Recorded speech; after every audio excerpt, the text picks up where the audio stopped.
Olha aí, né, pessoal? Parece que o Lula está ficando preocupado com a questão da sua popularidade, ou melhor, com a questão da falta de popularidade, porque, conforme eu já mostrei várias vezes aqui no canal, em diferentes pesquisas, em diferentes localidades, partes do Brasil, São Paulo, Salvador, pois é, até no Nordeste, a popularidade do Lula está caindo bastante. A sua desaprovação, por outro lado, tem crescido de forma considerável e consistente, o que, obviamente, deixa o Lula muito preocupado. Eu já tratei disso aqui no canal, já expliquei, inclusive, o ponto de que, atualmente, a popularidade, ou a suposta popularidade que o Lula tem, e todo candidato eleito sempre carrega consigo uma popularidade, né? Há essa impressão, pelo menos, de que o cara tem aprovação popular. Então, o que sustenta o governo Lula hoje é essa aprovação que ele tem aí, supostamente, e o STF, né? Porque o Congresso Nacional realmente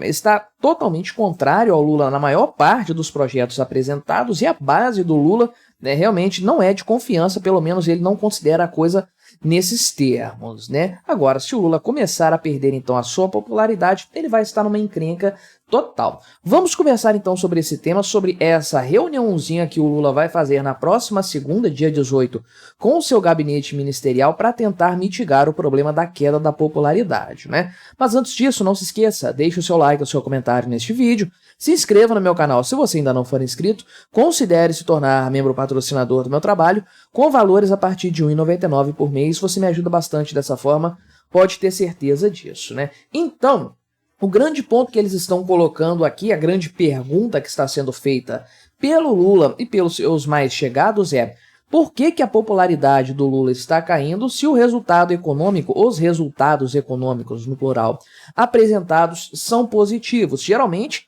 no Brasil, pelo menos, né, acredito que em boa parte do mundo também, mas no Brasil de forma mais consistente, dados econômicos positivos vêm sempre acompanhados de alta popularidade por parte do governante, né? Isso aí vale a nível de estado, vale a nível de federação também. Então, a grande pergunta é: por que os dados econômicos positivos não estão se refletindo em uma melhor popularidade, né? Eu já tratei sobre isso aqui no canal, já levantei algumas possibilidades para explicar esse fenômeno aí, e uma delas que eu acho a mais possível, né, a mais fidedigna, eu diria, é justamente o fato de que os números que o governo Lula tem para apresentar, ou seja, o crescimento do PIB, inflação controlada, o índice IPCA controlado, a taxa Selic caindo, essas coisas aí, não refletem o dia a dia das pessoas, né? O povão, de maneira geral, não vê esse resultado, não compreende esse resultado numérico, estatístico, e o que ele vê no dia a dia é algo diferente, né? O governo apresentou números de redução de desemprego. Eu falei sobre isso no canal de forma específica, né? Os dados do desemprego no Brasil estão caindo por conta dos desalentados, o aumento dos desalentados. Pessoas que desistiram de procurar emprego, não são vagas aumentando, né? Então, pelo menos, não de forma considerável.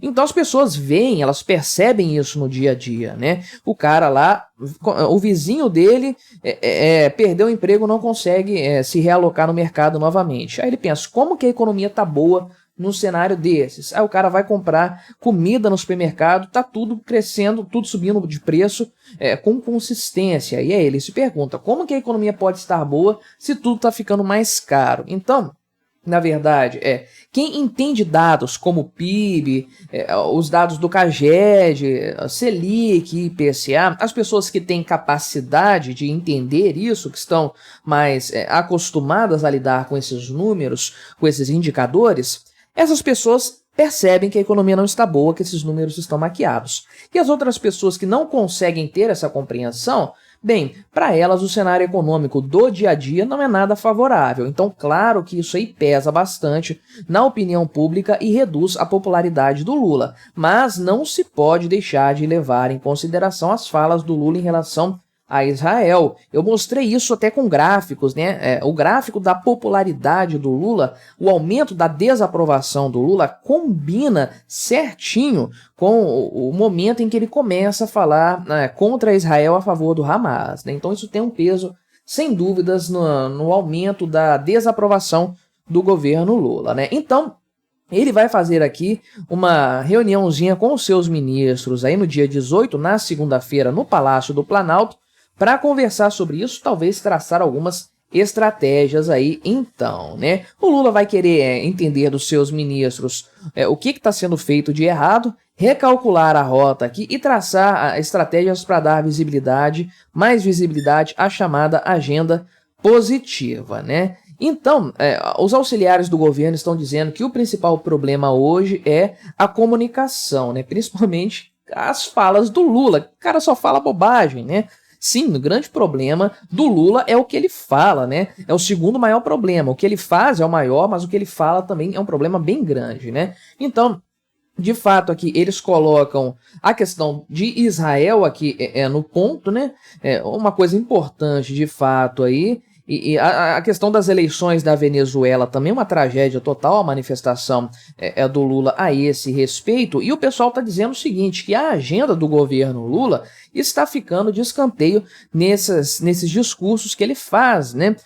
É hora da gente se perguntar, que agenda que o governo Lula tem, né? Até o momento a gente não consegue saber nada. Aliás, o pouco que a gente sabe de objetivos do governo Lula são coisas ruins, né?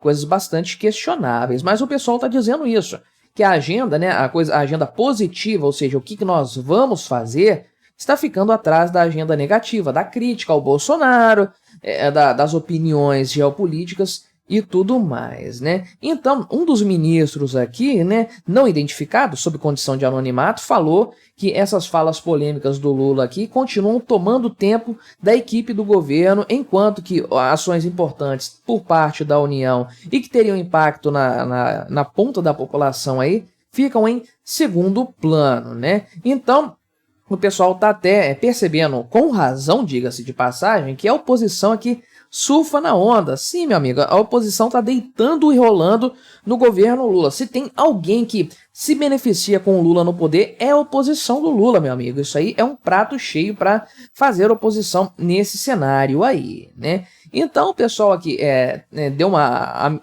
amenizada na crítica, né? Falaram, não é que o presidente não tenha que falar desses assuntos, mas é ter estratégia para que isso não seja mais importante do que as ações, projetos de governo, né? Então parece que o Lula vai reforçar com os ministros a necessidade de viajar para mais estados brasileiros. A gente sabe que em 2023 ele abandonou o Brasil, ficou 2 meses inteiros no exterior e não visitou aí a maior parte dos estados brasileiros, nem botou o pé ali, né? Então a ideia seria visitar os políticos regionais dos estados, dar entrevista para rádios e coisa e tal, né?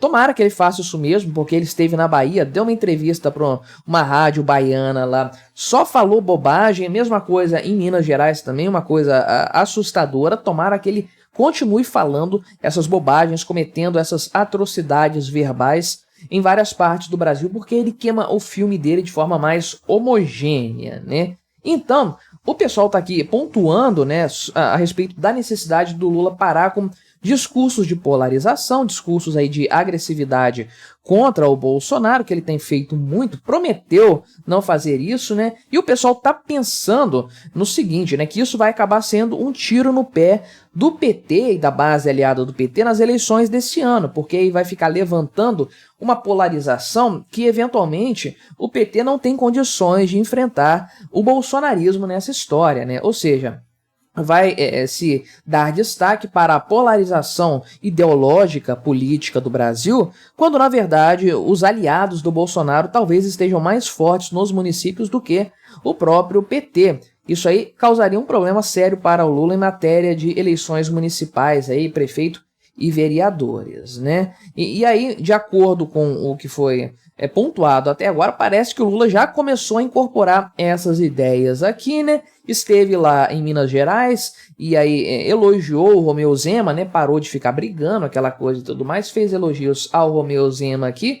Parece que a ideia é diminuir um pouco o tom da agressividade do Lula, porque isso não está tendo uma boa repercussão, né? E aí parece que também o Lula vai dar aí acenos para alguns grupos econômicos, por exemplo, o pessoal do agronegócio, que é um setor muito forte para o Bolsonaro, para a oposição atual do Lula, né? O Lula é amigo do MST, não é amigo do agronegócio, mas Parece aí que o Lula vai tentar conversar com esse pessoal para, pelo menos, amenizar as relações e conseguir uma redução no preço da cesta básica, né? Eu vou fazer um vídeo, inclusive, falando sobre essa estratégia aqui específica, né? E aí parece que o pessoal vai aconselhar o Lula também a parar de fazer tanta briga com o Congresso Nacional, de ficar interferindo entre os atritos, dentro dos atritos entre o STF e o Congresso, né, especialmente a Câmara dos Deputados, ou seja, o pessoal vai clamar por um Lula um pouco menos polêmico, um pouco menos agressivo, mas equilibrado. Se eles vão conseguir fazer isso ou não, meu amigo, aí eu já não sei, porque eu tenho certeza que o Lula está sendo alertado disso aqui há muito tempo e não está agindo dessa forma, de uma forma estratégica, né? Toda vez que ele pega o microfone de improviso, meu amigo, é uma derrota atrás da outra para o seu governo.